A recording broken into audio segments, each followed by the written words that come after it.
נפילות אחי, נפילות של החיים בנבטים. נפילות בנבטים אחי. נפילות קשות בנבטים, שומע? וואו, וואו, וואו, וואו. וואו! הכל נופל לנבטים, אני אומר לך מתקפה אחת החזקות.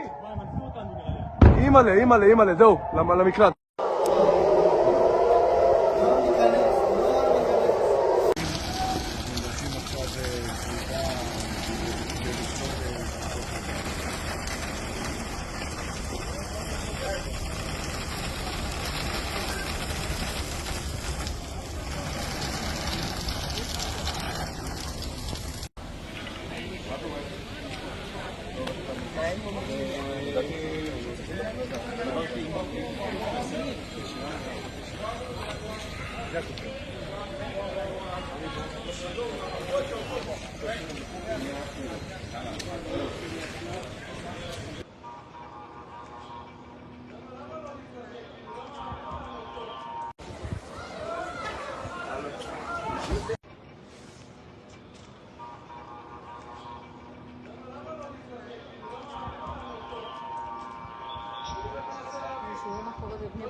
जो कैंट जो अभी 2 दिन पहले तक अमेरिका के काउंटर टेररिज्म का हेड था। सच के साथ जैसे ही वो खड़ा हुआ तो एफबीआई ने उस पर केस करके जांच शुरू कर दी है कि जो केंट ने सीक्रेट जानकारी लीक कर दी। लीक वीक कुछ नहीं हुआ। आपके यहां ये ईडी सीबीआई क्राइम है ना, बस जैसे यहां इस्तेमाल किया जाता है वैसे ही ट्रंप ने एफबीआई को इनके पीछे लगा दिया है। मोहतरम हजरात, 18 दिन से ऊपर हो चुका है। जिस्म का कोई ऐसा हिस्सा नहीं है जहां दर्द ना हो रहा हो। हमारे दफ्तर में कोई ऐसा व्यक्ति नहीं है जो बीच में एक दिन के लिए भी घर गया हो। मैं दसियों परेशानी से गुजर रहा हूं। बीमार इतना हूं कि वोकल कॉर्ड्स जख्मी हो चुके हैं। वोकल कॉर्ड्स जख्मी हो चुके हैं। बलगम में खून आ रहा है। बीच बीच में नाक से खून आ रहा है। बुखार 102, 103। बीपी आप जानते हैं, मेरे डॉक्टर मेरे तमाम अपडेट देखते हैं। मैं बताऊं, बीपी मेरा 170, 80 बीच में पहुंच गया था 200। ठीक, आपको ये आसान लग रहा होगा। मेरे पैर में भी चोट लगी है, पट्टी बंधी हुई है, मैं दिखा नहीं सकता। ऑफिस के ही दहलीज पर चक्कर खा के गिरा, चोट आई क्योंकि 24 घंटे में सिर्फ 2 घंटा सो रहा हूं। ये चश्मा फैशन की वजह से नहीं लगा रहा हूं, ये डार्क सर्कल छुपाने की वजह से लगा रहा हूं। वरना गम की खबरों में, दुख की खबरों में टशन मारने की मुझे ज़रूरत नहीं है। मैं जैसा हूं प्योर हूं आपके सामने। जिगर फटता है तो आंसू दिखते हैं। जब हम हैदर की तरह हमला करते हैं तो वो जोश भी आपको मेरा नज़र आता है। मेरे चेहरे को आप पढ़ते हैं।